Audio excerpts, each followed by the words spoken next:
Hi ನಮಸ್ತೆ, welcome to Manasa Suman cooking channel. ಇವತ್ತು ಮನೆಯಲ್ಲೇ ರುಚಿಕರವಾಗಿ ಮಾಡಿಟ್ಕೊಂಡಿರುವಂತಹ ತಾಳಿಪಟ್ಟನ್ನ ಹೇಗೆ ಮಾಡೋದು ಅಂತ ನೋಡ್ಕೊಳ್ಳೋಣ. ಮೊದಲು ಒಂದು ಪ್ಲೇಟಲ್ಲಿ ಸಣ್ಣದಾಗಿ ಹೆಚ್ಚಿರುವಂಥ ಮೆಣಸಿನ್ಕಾಯಿ, 2 ತುರಿದಿರುವಂಥ ಸೌತೆಕಾಯಿ, ಸಣ್ಣದಾಗಿ ಹೆಚ್ಚಿರುವಂಥ 3 ಈರುಳ್ಳಿ, ಹಾಗೆ ಸ್ವಲ್ಪ ಕೊತ್ತಂಬರಿ ಸೊಪ್ಪು, ಹಾಗೆ 2 ಕ್ಯಾರೆಟ್ನ ತುರಿದಿಟ್ಕೊಂಡಿದ್ದೀನಿ. ಅದನ್ನೆಲ್ಲ ಒಂದು ಮಿಕ್ಸಿಂಗ್ ಬೌಲ್ಗೆ ಎಲ್ಲ ನಾವು ರೆಡಿ ಮಾಡಿಟ್ಕೊಂಡಿರೋಂತಹದನ್ನೆಲ್ಲ ಅದಕ್ಕೆ ಮಿಕ್ಸಿಂಗ್ ಬೌಲ್ಗೆ ಹಾಕಿಡಬೇಕು. ಅದಾದ ನಂತರ ಅದಕ್ಕೆ ಬೇಕಾದಂಥ ಅಕ್ಕಿ ಹಿಟ್ಟನ್ನ 3 ಬೌಲ್ನಷ್ಟು ನಾವು ಅಕ್ಕಿ ಹಿಟ್ಟನ್ನು ತಗೋಬೇಕು. ಅದಾದ ನಂತರ ನಾವು 1 ಬೌಲಷ್ಟು ಗೋಧಿ ಹಿಟ್ಟನ್ನು ಸಹ ಅದಕ್ಕೆ ಹಾಕಬೇಕು.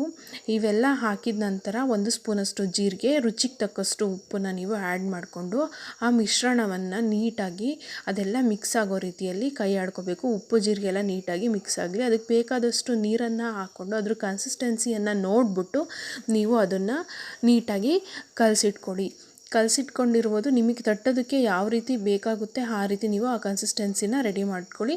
ನನಗೆ ಸ್ವಲ್ಪ ತೆಳ್ಳಗಿರಲಿ ಅಂತ ನಾನು ಈ ಥರ ಕನ್ಸಿಸ್ಟೆನ್ಸಿನ ಮಾಡಿಟ್ಕೊಂಡಿದ್ದೀನಿ. ಅದಕ್ಕೆ ಹೋಳಿಗೆ ಶೀಟನ್ನು ತಗೊಂಡು ನೀವು ಒಂದು ತಾಳಿಪಟ್ಟಿಗೆ ಬೇಕಾಗೋಷ್ಟು ಉಂಡೆಯನ್ನು ತಗೊಂಡು ನೀಟಾಗಿ ತಾಳಿಪಟ್ಟನ್ನ ನಿಮಗೆ ಎಷ್ಟು ಆಕಾರದಲ್ಲಿ ಬೇಕೋ ಅಷ್ಟು ಆಕಾರದಲ್ಲಿ ನೀವು ಅದನ್ನು ತಟ್ಟಿಟ್ಕೋಬೇಕು. ಈ ತಟ್ಟಿದಂತಹ ತಾಳಿಪಟ್ಟಿಗೆ ನೀಟಾಗಿ 4ರಿಂದ 3 ಸಣ್ಣ ಹೋಲ್ಗಳನ್ನ ಮಾಡಬೇಕು. ಏಕೆ ಆ ಹೋಲ್ನ ಮಾಡಬೇಕು ಅಂದರೆ ಬೇಯುವಂತಹ ಬೇಗ ಬೇಯುತ್ತೆ. ಆ ರೀಸನ್ಗೋಸ್ಕರ ನಾವು ಆ ತಾಳಿಪಟ್ಟಿಗೆ ನಾವು ಹೋಲನ್ನು ಮಾಡಿದ್ದೀವಿ. ಈಗ ತಟ್ಟಿದಂಥ ತಾಳಿಪಟ್ಟು ರೆಡಿಯಾಗಿದೆ. ಈಗ ಕಾದಿರುವಂಥ ಹಂಚಿನ ಮೇಲೆ ನಾವು ತಟ್ಟಿರುವಂತಹ ತಾಳಿಪಟ್ಟನ್ನ ನೀಟಾಗಿ ಟ್ರಾನ್ಸ್ಫರ್ ಮಾಡಬೇಕು. ಇದಾದ ನಂತರ ಅದು ನೀಟಾಗಿ ಬೇಯೋದಕ್ಕೆ ಬಿಡಬೇಕು.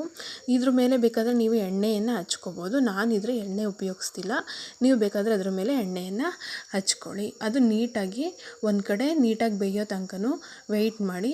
ಅದೀಗ ಬೆಂದಿದೆ ನೋಡಿ, ಅದನ್ನು ನಾವು ಮಗ್ಚಾಕಬೇಕು. ಮಗ್ಚಾಕಿದ ನಂತರ ಇನ್ನೊಂದು ಕಡೆ ನೀಟಾಗಿ ಬೇಯೋದಕ್ಕೆ ಬಿಡಬೇಕು.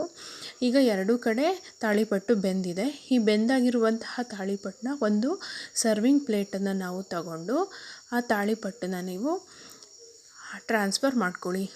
ಈ ಟ್ರಾನ್ಸ್ಫರ್ ಆಗಿರುವಂತಹ ತಾಳಿಪಟ್ಟು ನೋಡಿ ಹೇಗೆ ಕಲರ್ಫುಲ್ಲಾಗಿ ಕಾಣಿಸ್ತಾ ಇದೆ.